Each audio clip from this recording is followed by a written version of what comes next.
la langue. Voilà, j'ai pas me en soninké haram mokoni haram mokoni beni ga soni kan xanne ga haranga yo enseignant en tant que transmetteur de la langue soni kan harangu dano donc ko kunya terin kana woga kata golnyana xanne ke mo ko be ga soni kan xanne ke harangu. Voilà, donc lenki wodo masala ngano ko be ga dome wala jopoti o axi be ga ta xoni karakere ato ngani Fanta Dramé Kutunga, il m'a tewe, bale que ma wori, Kutuku avec le bout de comment on va les voir en ligne. Donc on va commencer par la présentation de Fanta Dramé.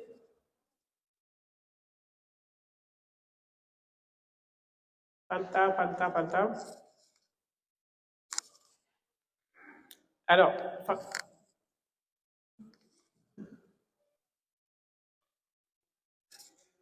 ah oui.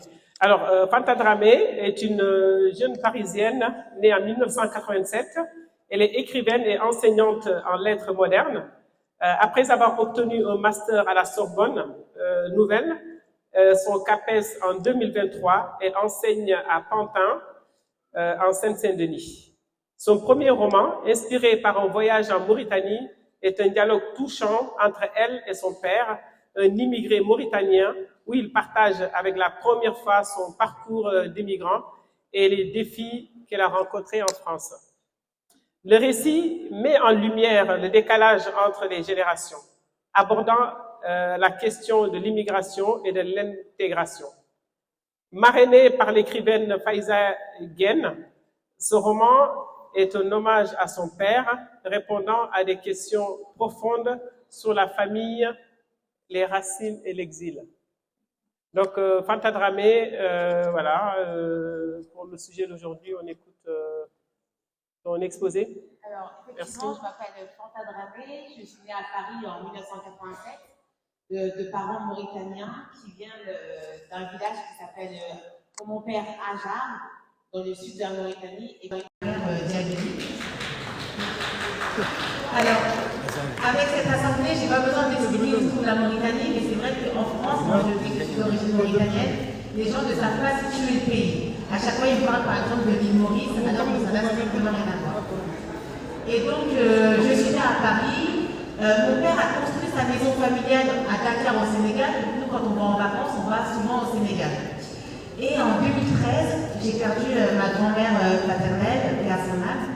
Et les hommes de la famille ont décidé qu'elle devait non pas être enterrée à Dakar, au cimetière de Yoff, mais que son corps devait retourner à Ajar, en Mauritanie.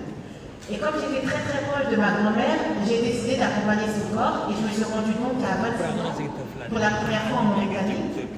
Et c'est vrai que quand je suis arrivée à Ajar, j'ai été très surprise de voir d'où mon père venait, parce que nous, on vit à Paris, on a accès à tout, on n'a jamais manqué de rien. Et à ce moment-là, quand j'ai vu le village natal de mon père, je me suis rendu compte de son parcours, de tout ce qu'il avait traversé pour arriver en France et pour que nous, ses enfants, et sa famille qui est restée au pays, puissent avoir une meilleure vie. Et donc, après ce voyage, quand je suis arrivée à Paris, j'ai demandé à mon père de me raconter son histoire, où est-ce qu'il avait passé les premières années de sa vie, comment est-ce qu'il avait fait pour quitter d'abord la Mauritanie pour arriver au Sénégal, puis arriver à Marseille, dans le sud de la France, arriver à Paris. Comment ça s'est passé le début de son intégration, où il habitait dans des foyers sous un contrat avec des hommes qui avaient fait le même parcours que lui. Ensuite, travailler sans avoir de papier, finir par avoir des papiers, épouser une femme au pays et la faire venir en France.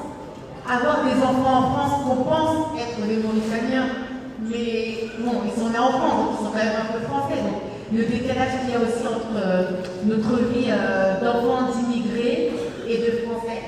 Et donc c'est tout ce parcours que je raconte dans Ajar Paris, parce que c'est vrai que l'histoire de mon père, de nos pères, n'a jamais été racontée comme ça dans les romans en France.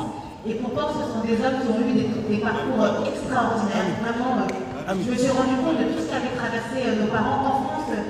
En politique, quand on parle des immigrants, on a l'impression qu'ils arrivent dans le pays et qu'on leur donne tout, des papiers, un travail, un logement, des allocations familiales, qui sont millionnaires. Et c'est pas du tout ça, ce sont des hommes et des femmes qui travaillent énormément pour subvenir aux besoins de leur famille en France. mais aussi de leur famille restée au pays. Et c'est pas seulement la famille des frères et sœurs et des parents, c'est vraiment la famille étendue, les cousins, les cousines, toute la communauté. Et donc c'est ce parcours que j'avais envie de mettre en lumière dans mon premier roman, et surtout de saluer et de valoriser.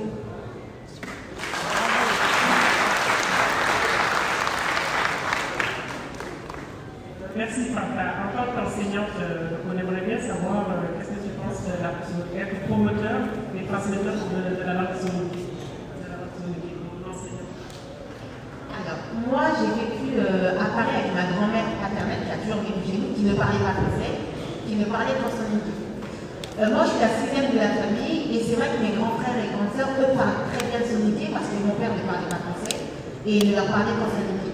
Moi malheureusement quand je suis née, mon père commençait déjà à parler en français et donc il nous parlait en soninké mais nous on lui répondait en français et maintenant même, j'ai envie de vous dire, il nous parle en français. Donc c'est vrai que moi j'ai un soninké qui est très... Alors j'étais sûre que je parlais très bien soninké et cet été je suis retournée à Aja et là je me suis rendu compte que je ne parlais pas soninké, que j'avais un soninké en fait de française. Et c'est vrai que je trouve très dommage qu'on n'ait pas eu accès à notre langue maternelle. Et je salue aujourd'hui sur les réseaux sociaux tous les comptes Instagram par exemple qu'il y a, où il y a des cours de soninké pour des soninké d'origine, mais qui sont en France et qui ne maîtrisent pas leur langue. Et je trouve que c'est très très important qu'on ait accès à cette partie de notre culture parce que le truc c'est que si nous on parle pas notre langue, nos enfants ne la parleront pas et au bout d'un moment ils vont finir par disparaître. Donc je trouve que c'est très très important que nos parents nous transmettent la langue. Ils ne l'ont pas toujours fait, mais maintenant peut-être que c'est à nous de faire l'effort d'aller à la conquête de cette langue maternelle.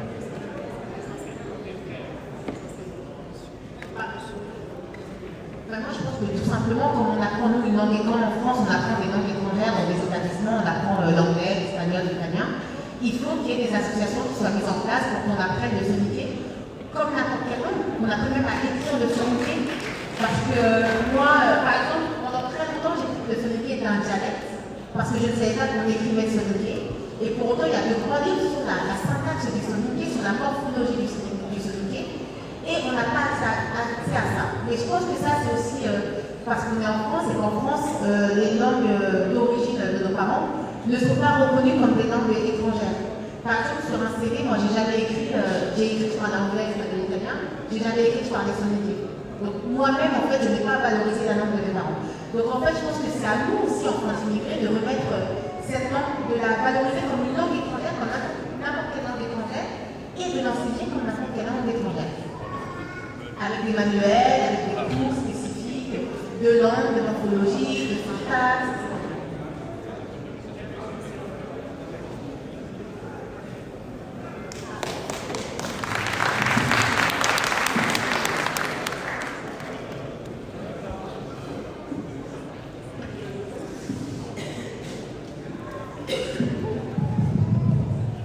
Ça marche. Allô, oui, ça marche. Donc c'est une belle transition. Nous allons passer maintenant à notre confrère Yannou Cissé, donc il va se présenter, j'espère qu'on aura la projection, voilà. Donc Yannou Cissé, tu es connu maintenant dans le monde soninké, avec tes livres et tout le reste. Donc tu vas te présenter et nous dire après, alors en tant qu'enseignant, je pense que voilà, tu es enseignant, et comment penses-tu que c'est possible d'être promoteur et transmetteur de la langue soninké? Comment? Très bien, salam alaikum. Merci beaucoup pour cette invitation. En tout cas, je suis très ravi d'être ici. Et comme vous l'avez dit, je m'appelle Yannou Cissé. Je suis comme beaucoup de personnes qui sont nées en France, grandies en France, qui ont un lien avec l'Afrique, c'est-à-dire leurs parents de l'Afrique. Et donc, du coup, comme nous tous, on va grandir, on va suivre des familles.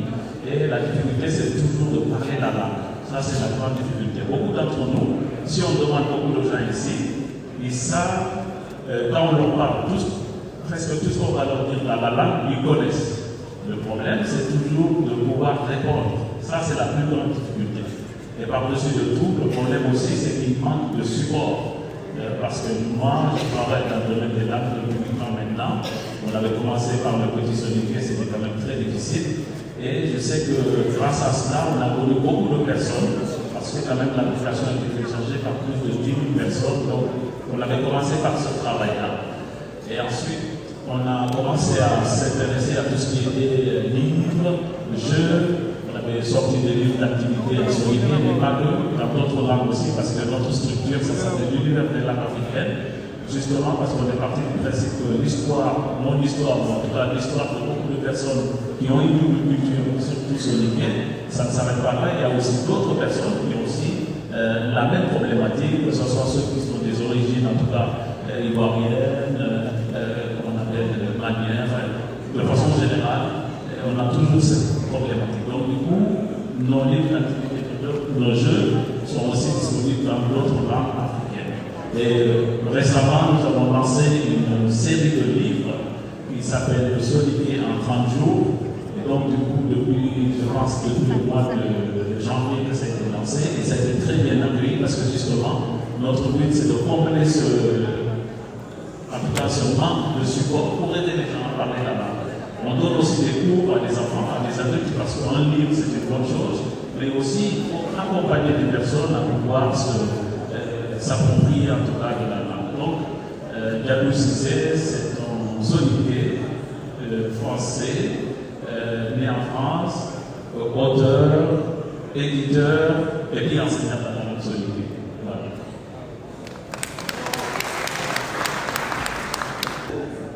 Par rapport au rôle, alors je me suis posé une question parce que la première chose, c'est vrai que la thématique de la journée aujourd'hui, c'est libérer le potentiel du solidier à l'ère du numérique. C'est vrai que la difficulté que... Oui, c'est global. Ça, c'est global. Assez thématique. Nous, maintenant, c'est la promotion et la transmission de la langue. Donc, du coup, je partais de ça, mais bien évidemment, notre thématique du panel, c'est bien sûr le rôle des enseignants en tant que promoteurs et transmetteurs. Je pense qu'un enseignant, les premiers enseignants, en tout cas, je me suis posé pas mal de questions sur l'enseignement. Les premières, c'est les parents, en fait. C'est les premiers enseignants des enfants. Et comme on est en France, le premier endroit où on a la première école, c'est plutôt la maison. En dehors de ça, on n'apprend pas la langue, en fait.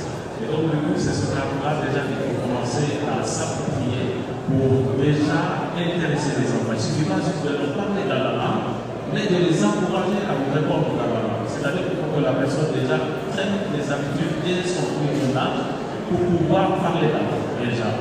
Donc, les premiers enseignants, c'est plutôt les parents. Et aujourd'hui, l'enseignement a changé parce que, justement, il y a, comme je disais, c'est pour cela que je fais pas au numérique.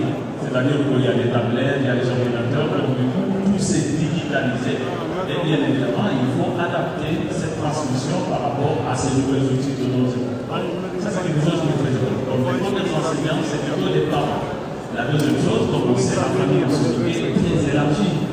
Parce qu'on sait que, bien évidemment, au village, les éducateurs, c'est pas que les parents. Il y a les parents, il y a les mamies, il y a les papis, il y a tout le monde qui participe justement à l'éducation de ces enfants. Donc, du coup, ceux-là aussi ont bien sûr aussi un rôle d'éducateur, d'enseignant, pour justement aider l'enfant. Il n'a pas à apprendre simplement à parler la langue, parce qu'une langue, c'est une réalité, c'est une culture, c'est une philosophie.